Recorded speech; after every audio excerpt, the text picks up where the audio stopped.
신구약 성경을 통틀어서 가장 열정적인 사람이 누구일까? 사람마다 판단, 평가, 기준이 조금은 다르긴 하겠습니다만 대부분의 사람들이 구약에서는 엘리야, 신약에서는 바울 사도를 꼽는 것 같습니다.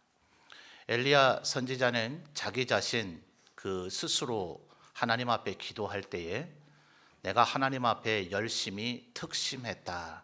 예전 개역 성경에서 그렇게 번역을 했었죠.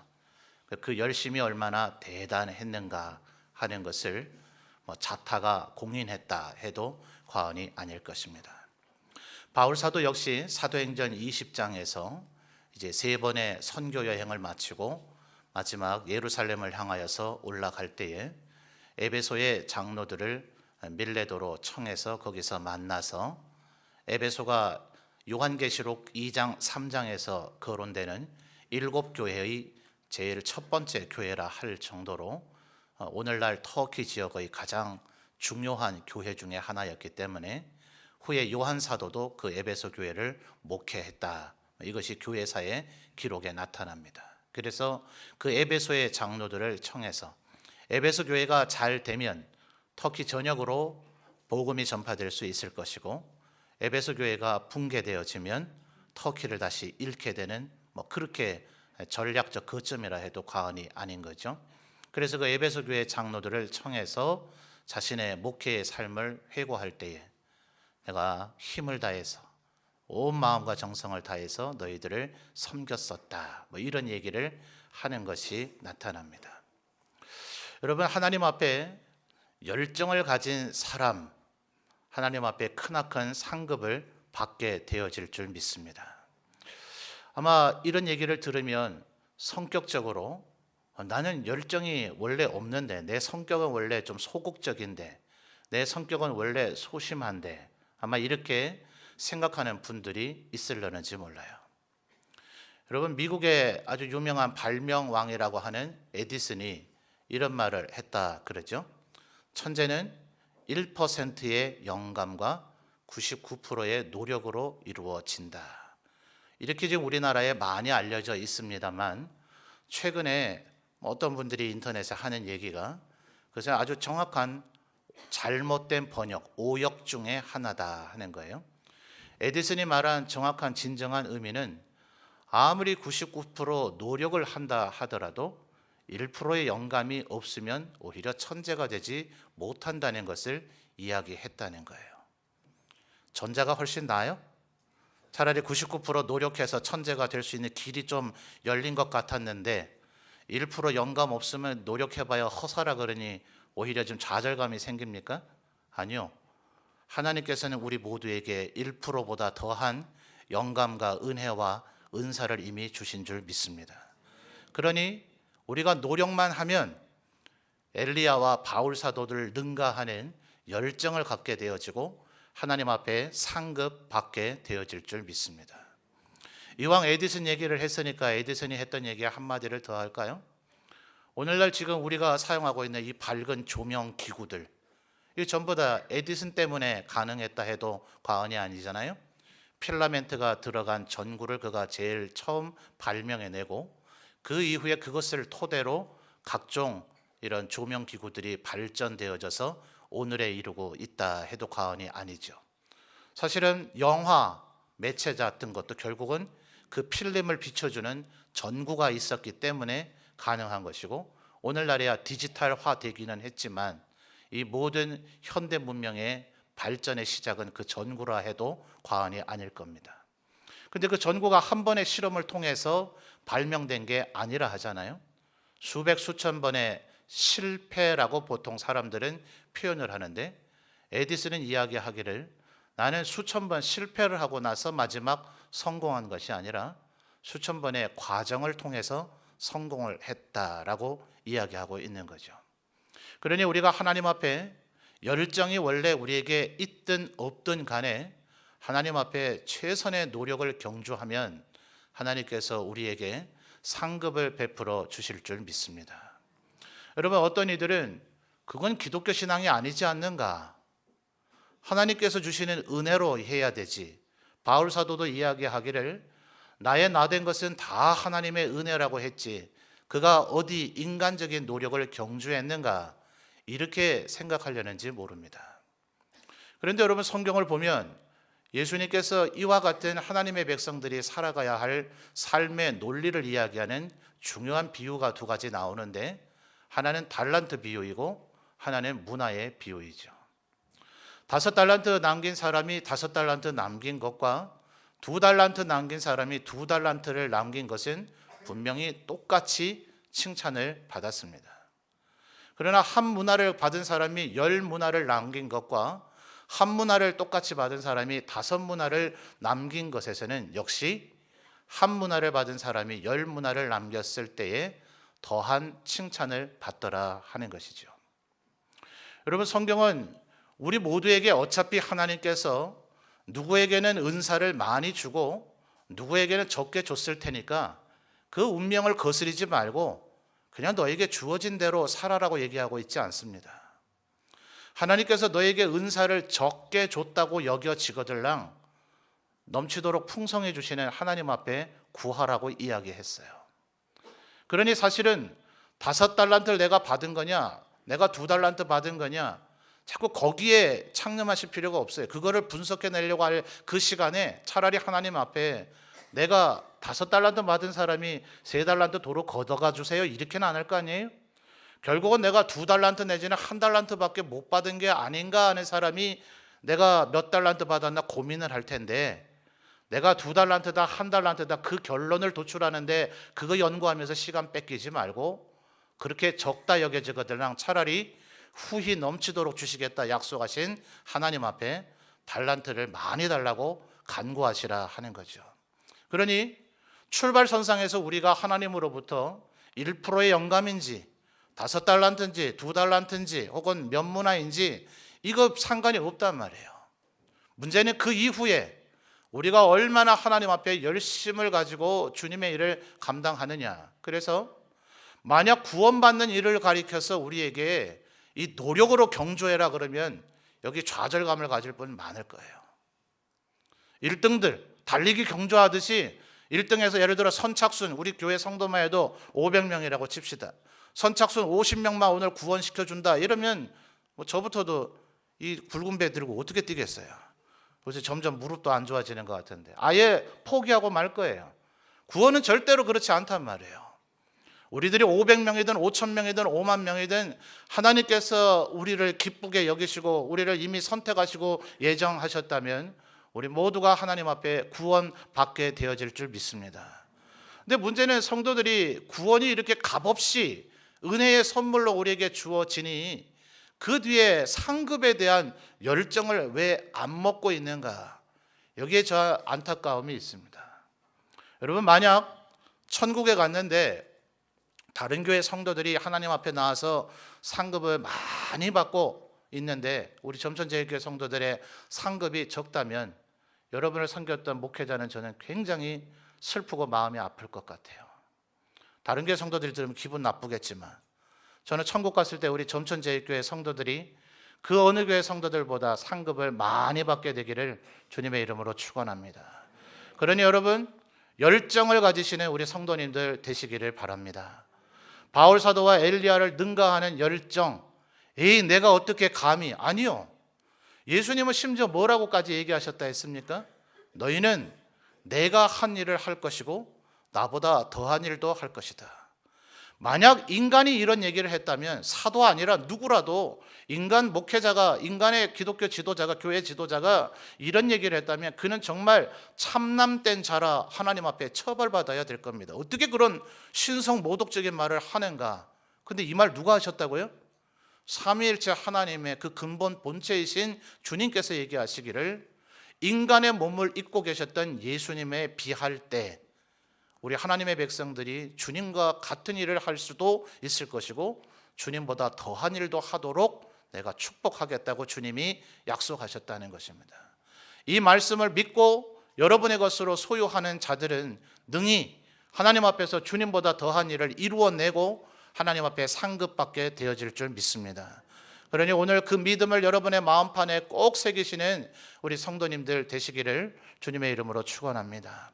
특별히 저는 오늘 우리가 본문 말씀 가운데서 읽는 이 바울 사도의 열정, 정말 이 열정이 너무나 대단한 것 같아요. 여러분, 바울 사도가 갖고 있는 이 열정은 오늘의 본문 속에서만 나타나는 것이 아니라 그의 행적들을 통해서도 수없이 많이 나타나지요. 여러분, 그는 1차 선교 여행을 마치고 계속해서 터키 북부 지역을 돌아보고 싶었습니다. 그런데 주님께서 거기를 못 가게 하셨어요. 여러분이 하고자 하는 일 아마 있을 겁니다. 하나님 앞에 꿈꾸고 계획하는 일들이 있을 겁니다. 그런데 하나님 앞에 간절히 기도하면서 그 일을 하는데도 불구하고 그 일이 안 된다고 여겨질 때 안타깝게도 적지 않은 우리 그리스도인들조차도 좌절하는 모습을 많이 봅니다. 목회자가 아무리 옆에서 격려하고 용기를 불어넣어줘도 나는 안 돼요, 나는 실패했어요, 나 끝났어요, 이렇게 주저앉아 버리는 이들을 너무나 많이 봅니다. 바울 사도는 그렇게 하지 않았어요. 하나님께서 자기가 꿈꾸고 계획하는 일이 그게 아니라고 하시면 그러면 하나님 이 방법은 어떻습니까? 그게 또 아니라고 하시면 하나님 그럼 이건 어떤데요? 하면서 끊임없이 하나님 앞에 제2의, 제3의, 제4의 방법들을 갖다가 하나님 앞에 들이대고 또 하나님 앞에 기도하는 이였고, 하나님께서 너 그쪽이 아니다, 반대쪽으로 가라고 할 때에도 바울 사도는 순종하는 이였다 하는 겁니다. 비록 그의 생에 마칠 때까지 그 하나님 앞에 품었던 그 꿈이 다 이루어지지 않는다 하더라도 그는 그 꿈을 마음속에 품고 그 꿈을 시도해보고자 하는 그 열정조차를 멈추거나 거두지 않았어요. 여러분, 꼭 해야만 하나님 앞에 상급받을까요? 여러분, 우리가 하나님 앞에 혹시 여러분의 생애 다 마칠 때까지, 이 자리에 연세 드신 분들도 많이 계시기 때문에 내 인생 지금 얼마 남았다고, 내가 이제 할 수 있는 게 뭐가 있다고 그런 설교는 젊은 세대들 앞에서나 하라고 하실지 모르지만 아니요, 하나님 앞에 여전히 여러분이 마음에 꿈을 품고 기도한다면 여러분의 기도를 머금고 힘을 얻은 다음 세대가 그 일을 성취할 때 여러분은 그 일을 같이 한 사람으로 상급받게 되어질 줄 믿습니다. 그런 일이 일어나지 않는다 하더라도 하나님 앞에 소원을 품고 하나님이 기뻐하시는 일을 위하여 기도했다면 하나님께서 반드시 여러분에게 상급을 베풀어 주실 줄 믿습니다. 바울 사도는 그 어떤 반대나 환란이 있어도 자기의 소신을 굽히지 않았어요. 열정이 있을 뿐만 아니라 일종의 그래도 자기의 소신, 주관, 약간의 고집 같은 것이 좀 필요한 이유가 거기에 있습니다. 여러분, 신약 성경에 아까도 말씀드린 바와 같이 분명히 사도들, 예수님이 밤을 새워 기도하시고 세우셨던 사도들, 베드로와 요한, 야고보를 위시한 그 사도들보다 여러분 우리가 볼 때 어떻습니까? 신약 성경을 기록한 것은 바울 사도가 월등히 많고 성경의 사도행전의 기록 등을 통해서 볼 수 있는 교회를 세우며 하나님의 나라를 위해서 사역한 부분은 바울 사도가 월등히 많습니다. 그러면 야고보, 요한, 베드로에게는 하나님께서 은사를 적게 주신 거예요? 아니요, 아까 우리 달란트와 문화의 상황에서 살펴봤듯이 하나님께서는 그들 모두에게 풍성한 달란트와 문화를 주신 줄 믿습니다. 근데 여러분, 성경을 보세요. 베드로는 고넬료에게 가서 이방인에게 성령이 임하는 것을 똑똑히 봤는데도 불구하고 갈라디아서에서 바울이 베드로를 책망했다 하지 않아요? 당신도 분명히 이방인에게까지 복음을 전하라는 것을 하나님으로부터 분명히 들었을 것인데, 그 사명을 받았을 것인데 당신은 유대인의 비난이 두려워서 이방인과 밥을 먹다가 마치 나 여전히 이방인과 밥 먹고 싶지 않아 한다는 듯이 유대인이 나타났을 때 황급히 그 자리를 떠나는, 그래서 아닌 척하는, 거짓을 행하는, 성경은 그것을 외식이라 그러죠. 외식적인 행동을 했기 때문에 내가 사도들 중에 으뜸인 소위 수제자, 수사도인 베드로라 불려지지만 그 베드로를 내가 책망했다. 바울 사도가 갈라디아서에서 그런 얘기를 하잖아요. 말하자면 베드로는 그 마음이 왔다 갔다 한 거예요. 그러나 바울 사도는 한 번도 그렇게 하지 않죠. 예루살렘에서 바로 그것 때문에 저 바울 사도가 온 동네 다니면서 이방인에게까지 복음을 전했으니 에베소 사람, 데살로니가 사람을 데리고 예루살렘에 올라온 걸 보니 바울 사도가 분명히 저 이방인들을 데리고 성전에 들어갔을 것이다 라고 여겨서 그에게 돌을 들어 치려고 하고 바울 사도를 죽이려고 하는데도 불구하고, 심지어 바울 사도가 죽기 전에는 먹고 마시지 않겠다고 맹세를 한 비밀 결사단체가 결성될 정도인데도 불구하고 바울 사도는 자신의 그 소신, 이방인에게까지 복음이 전해져야 된다는 그 소신을 절대로 굽히지 않는 거죠. 여러분, 하나님 앞에 이와 같은 뚝심 있는 신앙이 있을 때 하나님께서 반드시 상급을 베풀어 주실 줄 믿습니다. 다시 한번 축원하거니와 우리 점천제일교회 모든 성도들이 하나님께서 주시는 믿음 위에 굳건히 서서 열정을 가지고, 그리고 흔들림 없는 믿음 가지고 이 세상 살아가시게 되시기를 주님의 이름으로 축원합니다. 부족하면 어떻게 하라고요? 없으면 어떻게 하라고요? 부족하다 싶으면 어떻게 하라고요? 하나님 앞에 기도하시라고요. 앞뒤 좌우에 혹시 지금 졸다가 못 들은 사람이 있을지 모르니까 알려줍시다. 부족하다면 기도합시다. 원하는 만큼 기도합시다. 넘치도록 기도합시다. 이렇게 기도하면 하나님께서 우리 점천제일교회 모든 성도들 넘치는 상급 받도록 축복하여 주실 줄 믿습니다. 여러분, 오늘 본문에 나타난 바울 사도를 보십시오. 9절에도 보면 이런 얘기를 하죠. 이 바울 사도가 지금 로마에 있는 사람들에게 얼마나 가고 싶었는지 몰라요. 그래서 9절에 뭐라 그럽니까? 내가 그의 아들의 복음 안에서 내 심령으로 섬기네 하나님이 나의 증인이 되시거니와. 우와, 하나님을 증인으로 세울 정도로 바울이 지금 담대하게 얘기하죠. 그 다음 뭐라고 얘기해요? 그 다음 뭐라고 얘기합니까? 항상요, 항상. 내 기도에 쉬지 않고 너희를 말하는 것보다 더 중요한 것은 항상이란 말이에요. 바울 사도의 열정이 어떠한가 지금 드러나죠? 하나님을 지금 증인으로 세워서 얘기하는 거예요. 여러분, 이렇게 얘기할 수 있겠어요? 내가 항상 이 문제를 위해서 기도했다는 걸 하나님께서 증언해 주실 것이다. 이건 정말 이렇게 하지 않고서는 감히 하나님을 두려워하는, 하나님을 믿는 자가 이렇게 말할 수 있겠어요? 그러니 우리는 이 바울 사도의 이 표현을 통해서 바울은 진실로 항상 쉬지 않고 로마인들을 위해서 기도했다는 것을 알 수 있습니다. 이와 같은 열정이 있을 때 하나님 앞에 축복받게 되어질 줄 믿습니다. 11절을 보십시오. 내가 너희 보기를, 그다음 뭐 했다고요? 간절히. 바로 이것이 바로 열정입니다. 바울 사도는 그냥 보게 되면 좋고 아니면 그만, 이런 태도를 가지지 않았어요. 정말 나는 로마인들을 보고 싶다. 아직 이때는 이 로마서를 바울 사도가 쓸 때에는 고린도에 머물러 있을 때이기 때문에 바울 사도가 로마에 갈 수 있을지는 아직 장담하지 못할 때입니다. 고린도에서 사역을 하고 나서 그 이후에 예루살렘으로 가고, 아까 설명드렸듯이 이 바울 사도가 이방인들을 예루살렘 성전에 데리고 들어갈 것이다 라고 여기서 폭동이 일어나 버리니 로마의 천부장이 일단 이 폭동이 로마에 대한 반역으로 이어질까 봐 폭동 자체를 중단시키기 위해서 바울 사도를 로마 군영으로 끌고 갑니다. 그러니까 바울 사도가 거기서 얘기해요. 나는 로마인이다. 당신은 나를 보호해야 할 의무가 있다는 거죠.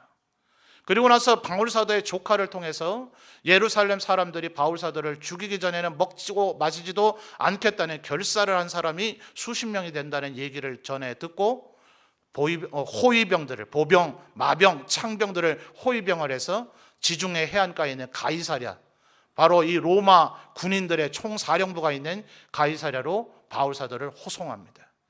그리고 그 가이사랴에서 무려 2년이나 거기에 연금 상태에 있고 나서 그 사이에 베스도, 벨릭스, 헤로드 왕, 이런 사람들에게 신문을 받고 난 이후에 그들 모두 다가 뇌물을 받고서 바울 사도를 자꾸 예루살렘으로 데려가려고 하는 시도를 할 때, 나는 가이사 황제에게 심판받겠다.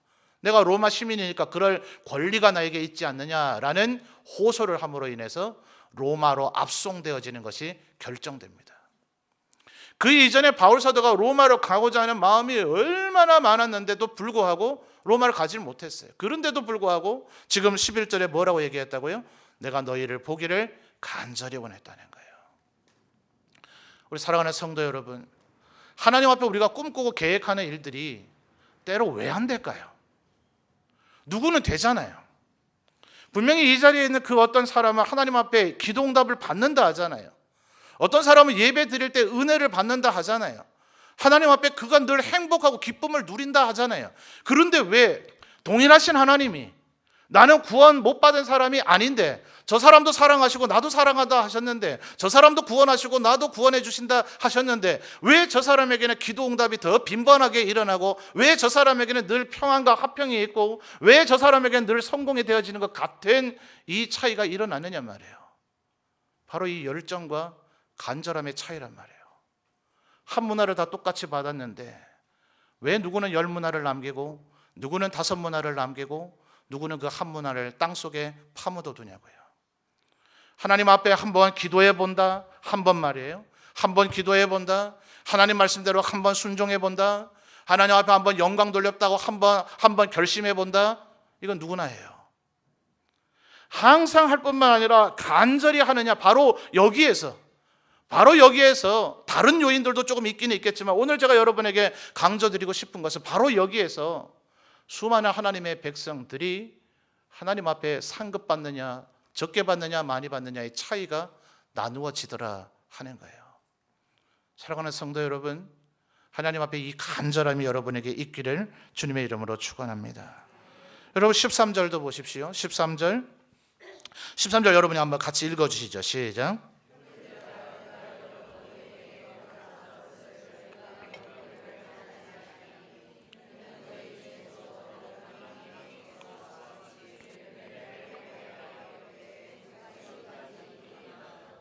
아멘. 자, 제일 하반절에 있는 세 단어가 뭐예요? 지금까지 길이 막혔도다.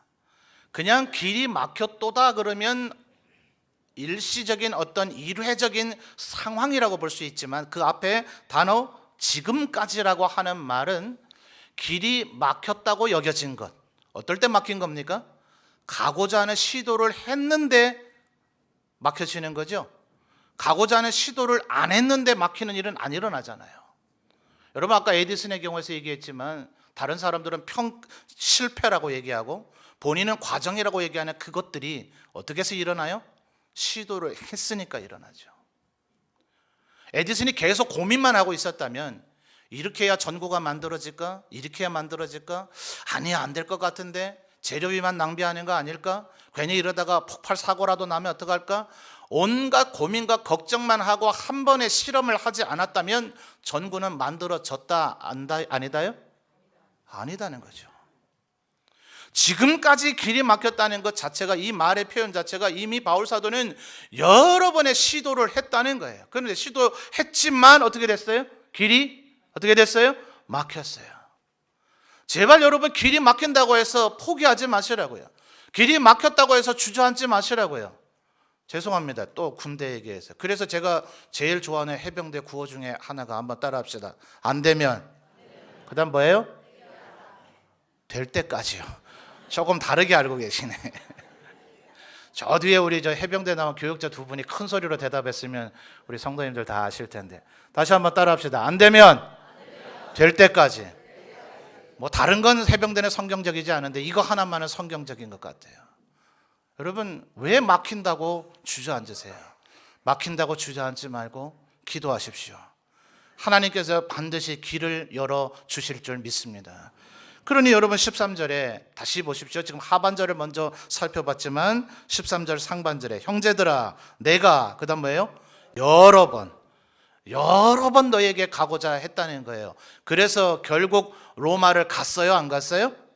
세월이 흘러 결국은 로마를 갔어요. 로마에서 2년 동안 연금당하면서 사도행전 제일 마지막 부분을 보면 하나님의 나라의 복음을 전하되 그 누구도 금할 수가 없었더라. 바울 사도의 원하고 소원하는 대로 여러 가지 우여곡절이 있었을지라도 여러 번 될 때까지 중단하지 않고 포기하지 않으면 그 열정과 간절함을 가지고 있으면 하나님께서 반드시 그의 소원을 이루어 주시더라 하는 거예요. 결국 교회사의 전설을 보면 이 바울 사도는 로마에서 순교를 했대요. 그러니 그의 남은 여생 그 노년의 삶을 그토록 소원하던 로마에서 마음껏 복음을 전한 것이고, 그래서 로마가 어쩌면 세계교회의 중심이 되는 황제가 거기에 위치하고 있었기 때문이기도 하지만 목숨을 걸고 거기서 복음을 계속 전했던 바울과 베드로의 헌신 때문에 오늘 수천 년 지난 지금까지 전 세계에 교회가 퍼져나갔다 해도 과언이 아닌 줄 믿습니다. 여러분, 될 때까지 막히더라도 중단하지 않고 주의 복음을 전하면 하나님께서 반드시 은혜를 베풀어 주실 줄 믿습니다. 그러니 여러분, 지금 바울 사도가 지금은 그러니까 길이 막혔어요, 뚫렸어요? 막혀 있죠. 지금은 지금 이 시간은 막혀 있습니다. 그러니 바울 사도가 기도만 했을까요? 아닙니다. 15절 말씀을 보시죠. 15절 다시 한번 여러분 읽어 주십시오. 시작.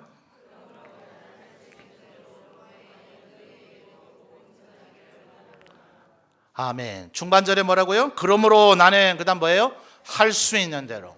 1차적으로 바울 사도는 아까 9절 하반절에서 살펴본 것처럼 기도했습니다.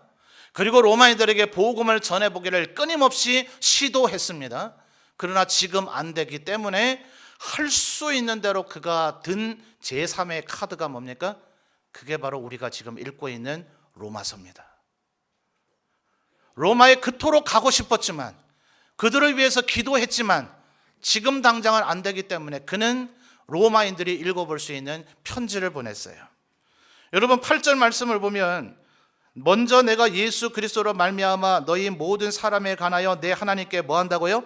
감사한대요. 로마인들 때문에 감사한대요. 왜요? 8절 하반절을 보니 너희 믿음이 온 세상에 전파되었기 때문에 그렇대요. 그러니 로마인들에게 믿음이 있어요, 없어요? 있습니다. 로마에 이미 교회가 있어요, 없어요? 있습니다. 그런데 불구하고 바울 사도가 할 수 뭘 더 할 게 있어요? 그런데 17절을 보십시오. 복음에는 하나님의 의가 나타나서 그다음 문장이 중요합니다. 밑줄 한번 쭉 보세요. 뭐로에 이르게 해요? 믿음으로 믿음에 이르게 한다고요. 믿음 안에서도 부익부 빈익빈 현상이 나타나는 거예요. 하나님 앞에서 믿음이 있는 사람이 더 믿음을 갖기를 원할 때 그 사람은 풍성한 믿음과 은혜와 축복과 상급을 소유하게 될 것이고, 이만하면 됐다 하는 사람은 마치 본전 까먹듯이 그거 까먹고서 나중에 빈털터리가 되어져 버린단 말이에요. 여러분, 하나님 앞에 이미 축복을 많이 받았다고 여겨진다 할지라도, 이미 은혜와 상급을 충만하게 받았다 할지라도 절대로 만족하지 않는 우리 성도님들 되시기를 바랍니다. 조금 더, 더욱더 더 많이 하나님 앞에 이렇게 간절히 원함으로 말미암아 이 세상 모든 사람이 부러워하고 흠모하는 그와 같은 은혜와 축복을 받는 우리 성도들 되시기를 바라요. 그러니까 바울 사도는 지금 로마인들에게 이미 믿음이 전파되어 있다, 그들에게 이미 교회가 형성되어 있다, 그들이 복음을 알고 있다. 그럴지라도 복음을 다시 한번 전해주면, 다시 한번 복음을 들려주면, 복음이 정확히 무엇인지 그들에게 알려주면 그들이 견고한 반석 위에 서서, 견고한 믿음 위에 서서 하나님께 영광 돌리는 이들이 될 것이라는 그 굳은 확신 때문에 바울 사도는 오늘 이 편지를 적고 있더라 하는 것입니다. 그러므로 사랑하는 성도 여러분, 여러분이 하고 꿈꾸고 계획하는 모든 일들 가운데 이와 같은 열정과 간절함, 열심이 있으시기를 주님의 이름으로 축원합니다. 그러나 여러분, 우리들이 꿈꾸고 계획하는 그 모든 일들보다 그 일들을 여전히 하시되 반드시 놓치지 말아야 될 것은 하나님께서 가장 기뻐하시는 일을 여러분이 할 때 하나님은 더 크고 놀라운 은혜와 축복을 베풀어 주실 줄 믿습니다. 사람이요, 한 가지 일만 하고 사는 게 아니에요. 어떤 사람은 두세 가지 일, 어떤 사람 보니까 어떤 분은 직장을 못 얻어서 지금 안타까워 참 그러고 있는데도 불구하고 어떤 분은 지금 3잡, 4잡 이러시더라고요. 뭔 말인지 알아듣습니까? 너무 어려운 영어입니까? 직업을 3개, 4개를 가지고 시간을 어떻게 쪼갰는가는 모르겠는데 직업을 3개, 4개 가지고 지금 돈벌이를 하고 계시더래요. 여러분, 사람은 누구든지 몇 가지 일을 할 수가 있습니다. 여러분, 직장을 갖고자 하는 그 노력 경주하십시오. 또 대학 같은 거 학교를 진학하고자 하는 그런 노력 경주하십시오. 시험을 잘 치고자 하는 그런 노력도 경주하십시오. 배우자를 얻고자 하는 노력도 경주하십시오. 물질적 풍요로움을 얻고자 하는 노력도 경주하십시오. 아멘 하든지 말든지 마음대로 하이소. 그런데 그것만 하는 것보다 제가 더 전략적인 방법을 가르쳐 드리는데, 하나님이 기뻐하시는 일을 거기에 끼워 넣어서 그것을 우선시하면서 그것을 먼저 하면 나머지 일은 하나님께서 더 알아서 해주실 줄 믿습니다. 그러니 여러분, 여러분이 하고, 제발 목사의 말을 오해하지 마세요. 여러분이 꿈꾸고 있는 그걸 지금 다 접고 그걸 중단하고 그걸 때려치우고 하나님께 영광 돌리는 일을 하라는 것이 아니라 그 일을 하는 과정 속에서 이 바울 사도의 본을 따라 복음을 누군가에게 전하고자 할 때 여러분이 지금 꿈꾸고 계획하고 기도하는 그 모든 일들을 하나님께서 더 풍성히 성공되어지도록 도와주실 거라 하는 사실입니다. 맞습니까? 맞습니까? 그러니 여러분, 복음을 전하는 일을 여러분의 마음에 언제나 염두에 두시는 여러분 되시기를 바라요. 지금 목사가 이 얘기 왜 해요? 왜 해요? 아니, 구체적으로 얘기해 봐요. 왜 해요? 아니, 오늘 광고 잘 들은 분은 다 알 텐데 왜 해요? 태신자 작정하고 있잖아요. 여러분, 이거 절대로 제가 지시하거나 요청한 일이 아닙니다. 제가 전도위원회에 너무 감사해요. 제가 과거에 섬기던 교회에서 봄, 가을로 2번이나 전도 집회를 했어요. 성도들도 지쳐하고 그 실무를 진행하는 저도 힘들고, 성도들은 담임 목사님한테 차마 얘기 못하니까 저를 들볶아대고 안 하면 안 되냐고. 제가 그랬어요. 저도 안 하고 싶다고. 근데 목사님이 하자는데 어떡하냐고. 그래서 제가 그런 일을 뼈저리게 겪었기 때문에 1년에 2번은 성도님들에게 조금 무리일 수 있다 해서 가을에만 합니다. 맞죠? 아닌가요? 제가 와서 1년에 2번 한 적 있어요? 가을에만 하잖아요. 그런데 전도위원회에 하나님께서 얼마나 열정을 주셨는지 봄부터 좀 하자. 우리 농사짓는 작물도 봄에 씨 뿌려서 가을에 추수하는데 이 영혼을 추수하는 거에 7주만 해서 되겠는가 싶어서 지금부터 편지를 보내보자는 거예요. 바울 사도의 본을 따르고 있는 거죠. 지금 나가서 당장 그를 만나고 싶지만 못 만날 수 있는 상황이 있잖아요. 만나봐야 안 될 수 있는 상황이 있잖아요. 그러니 바울 사도처럼 9절에 얘기하는 것처럼 지금 항상 기도하고 만나서 복음을 전하기를 간절히 원하면서 지금 당장은 뭐 하자고요? 할 수 있는 최선을 다해서 편지를 보내보자. 바울 사도의 본을 우리 전도위원회가 그대로 따르고 있다고 생각합니다.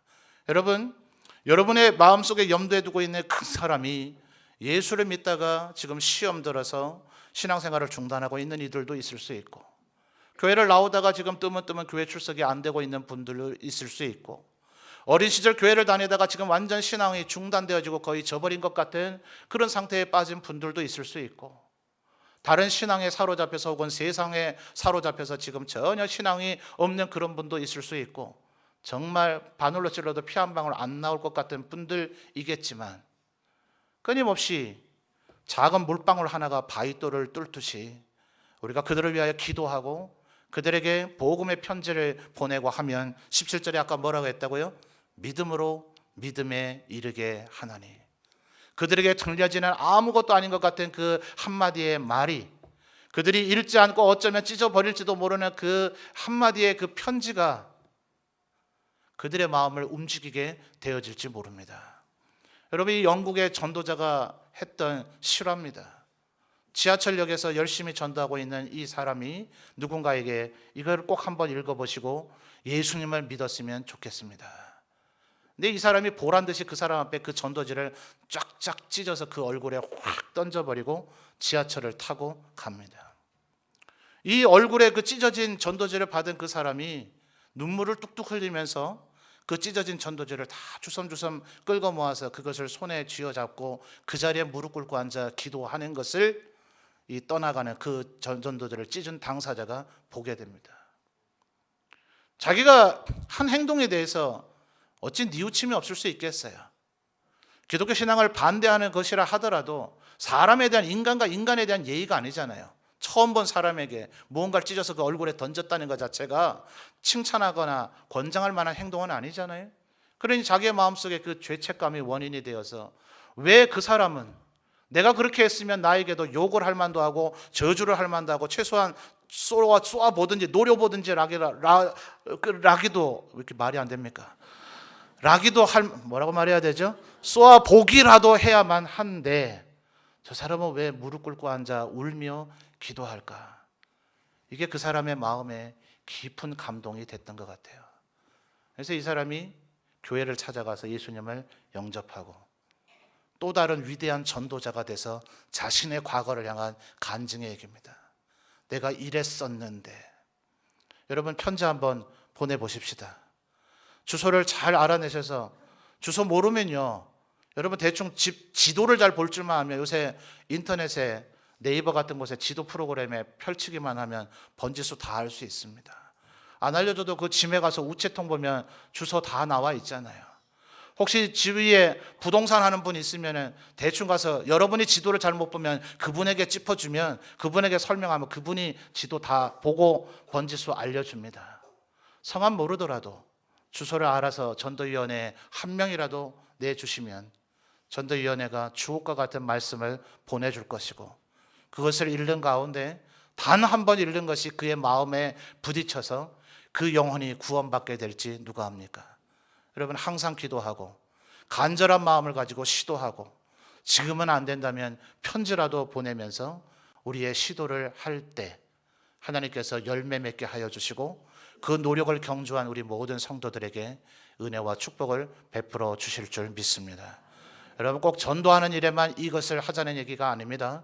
여러분의 삶의 모든 영역에 한번 따라 합시다. 항상 기도하고 간절한 마음을 갖고 막혀도 시도하고 오늘 할 수 있는 방법을 선택하고 이와 같은 다양한 전략을 시도해서 하나님 앞에 풍성한 열매와 성공을 이루어가는 우리 모든 성도들 되시기를 주님의 이름으로 축원합니다.